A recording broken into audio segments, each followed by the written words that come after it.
भारत में यूरोपीय कंपनियों का आगमन 15वीं शताब्दी के अंत में समुद्री मार्गों की खोज के साथ शुरू हुआ। सबसे पहले पुर्तगाली व्यापारी वास्को दा गामा 1498 में कालीकट के बंदरगाह पर पहुंचे। इसका उद्देश्य भारत के साथ मसालों और अन्य व्यापारिक वस्तुओं का सीधा व्यापार करना था।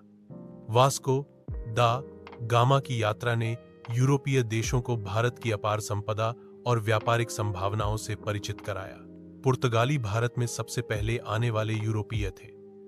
उन्होंने गोवा को अपना मुख्य ठिकाना बनाया और वहां पर लंबे समय तक शासन किया। इसके बाद डच हॉलैंड के लोग 1602 में डच ईस्ट इंडिया कंपनी के रूप में भारत पहुंचे और उन्होंने विशेष रूप से मसालों के व्यापार पर ध्यान केंद्रित किया। उन्होंने तमिलनाडु और केरल के कुछ हिस्सों में व्यापारिक केंद्र स्थापित किए। इसके बाद अंग्रेजों का आगमन हुआ। 1600 में ईस्ट इंडिया कंपनी की स्थापना हुई और 1608 में सूरत में पहला व्यापारिक केंद्र खोला गया। धीरे धीरे उन्होंने बंगाल, मद्रास और बॉम्बे में अपने पैर पसारे और व्यापार को एक राजनीतिक शक्ति में बदल दिया। अंग्रेजों ने व्यापार करते करते भारतीय राज्यों में हस्तक्षेप करना शुरू कर दिया और प्लासी 1757 व बक्सर 1764 की लड़ाइयों के बाद बंगाल पर अधिकार कर लिया। यहीं से भारत में अंग्रेजी शासन की नींव पड़ी। फ्रांसीसी भी 1664 में फ्रेंच ईस्ट इंडिया कंपनी के रूप में भारत आए।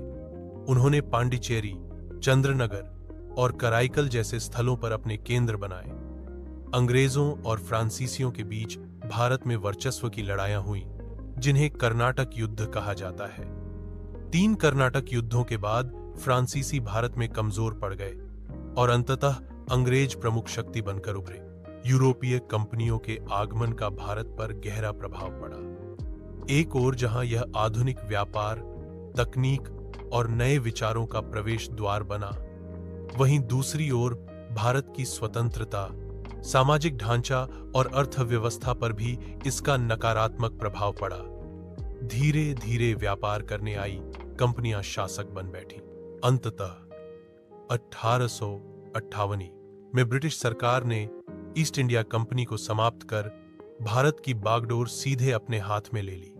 इस प्रकार यूरोपीय कंपनियों के आगमन ने भारत के इतिहास को पूरी तरह बदल दिया। व्यापार के बहाने शुरू हुआ संबंध गुलामी में बदल गया। निष्कर्षतः यूरोपीय कंपनियों का भारत में आगमन केवल व्यापारिक गतिविधि नहीं थी, बल्कि यह उपनिवेशवाद की शुरुआत थी, जिसने भारत की सामाजिक, आर्थिक और राजनीतिक संरचना को गहराई से प्रभावित किया।